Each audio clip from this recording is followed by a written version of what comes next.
Puji Tuhan, selamat pagi Bapak Ibu Saudara yang dikasihi dalam nama Tuhan Yesus Kristus.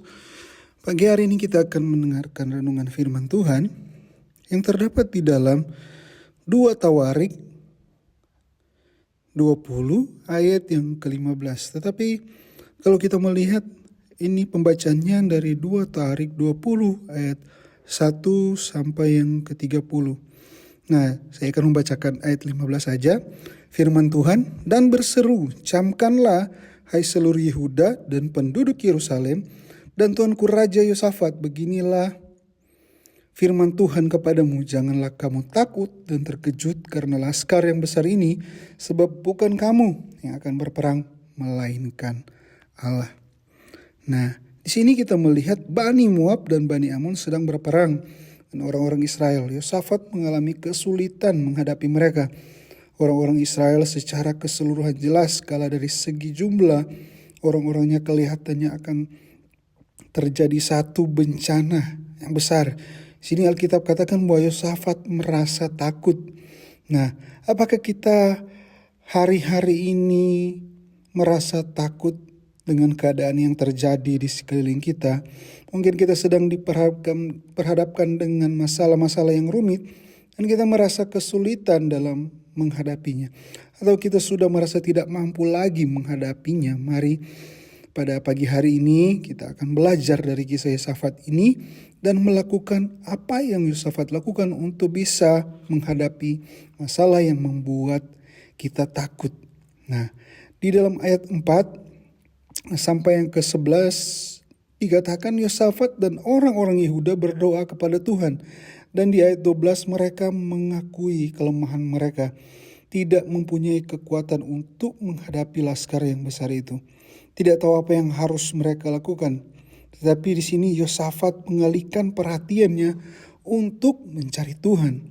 Dia bahkan menyerukan puasa di seluruh Yehuda. Nah, inilah tanggapannya yang pertama atas ketakutan dan kecemasan yang dia rasakan. Dia arahkan rasa percayanya kepada Allah. Di sini bagaimana Bapak Ibu? Yosafat dia mencari Tuhan.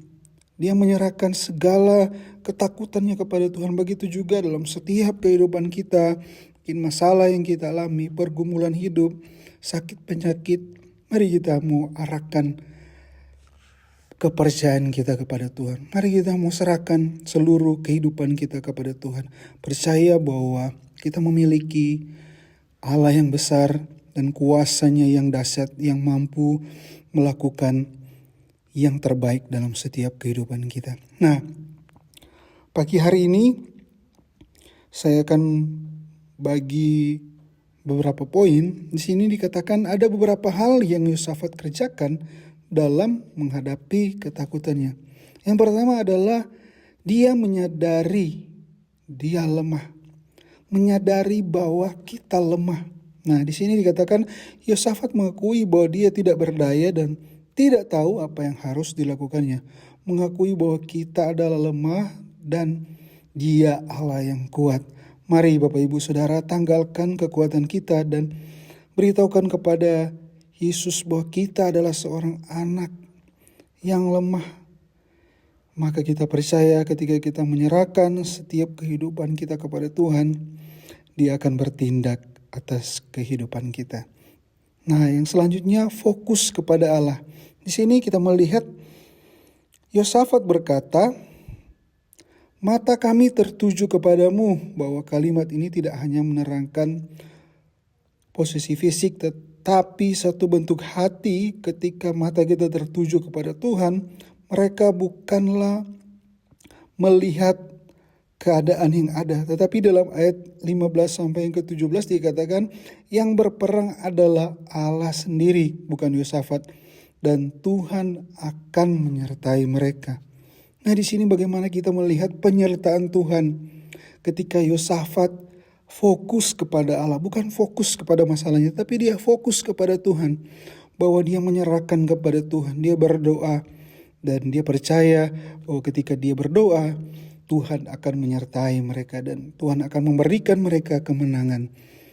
Nah, selanjutnya adalah mengenali siapa yang berperang. Nah, di sini dikatakan ukuran kedewasaan rohani seseorang adalah seberapa cepatnya orang mengenal bahwa peperangan itu adalah milik Tuhan dan bukan urusan kita. Nah, selang waktu di antara keadaan yang sulit, yang kesanggupan kita untuk percaya adalah ukuran kematangan kita. Saat kita diproses Tuhan, sungguh janji yang menyejukkan hati. Tuhan yang berperang bagi kita. Lewat masalah kita, lewat proses hidup yang kita alami, kita percaya ketika kita mengandalkan Tuhan, kita mengenali siapa yang berjalan bersama kita, maka di sini Tuhan yang berperang bagi kita. Nah, saat kita mengarahkan telinga kita kepada Tuhan, kita akan mendengar suaranya yang lembut berkata, "Janganlah kamu takut dan terkejut karena laskar yang besar ini, sebab bukan kamu yang akan berperang, melainkan Allah."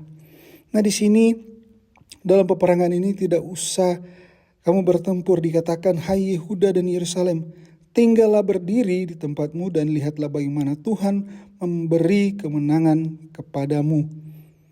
Katakan, janganlah kamu takut dan terkejut, majulah besok menghadapi mereka.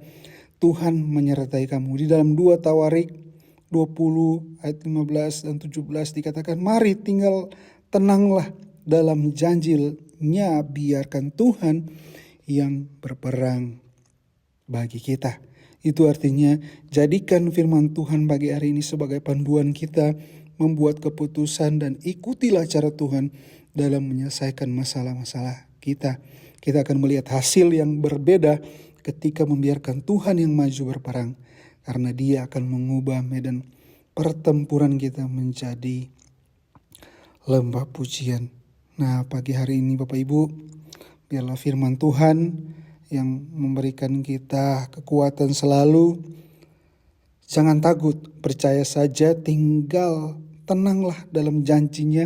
Biarkan Tuhan yang berperang bagi kita. Dia akan mengubah medan pertempuran kita, bahwa kita mempunyai Allah yang besar yang sanggup melakukan apapun masalah-masalah yang kita alami. Sakit, penyakit apapun, kita percaya Tuhan yang berperang bagi kita.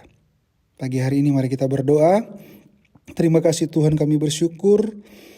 Kami percaya dalam setiap pergumulan kami, dalam setiap proses kami, apapun yang kami jalani, Kau yang berjalan bersama kami, Kau yang berperang bersama kami, dan Kau yang menuntun setiap kehidupan kami. Berkati sepanjang hari ini, apapun yang kami lakukan dan kerjakan, Roh Kudus yang menyertai kehidupan kami. Kami berdoa mengucap syukur dalam nama Yesus.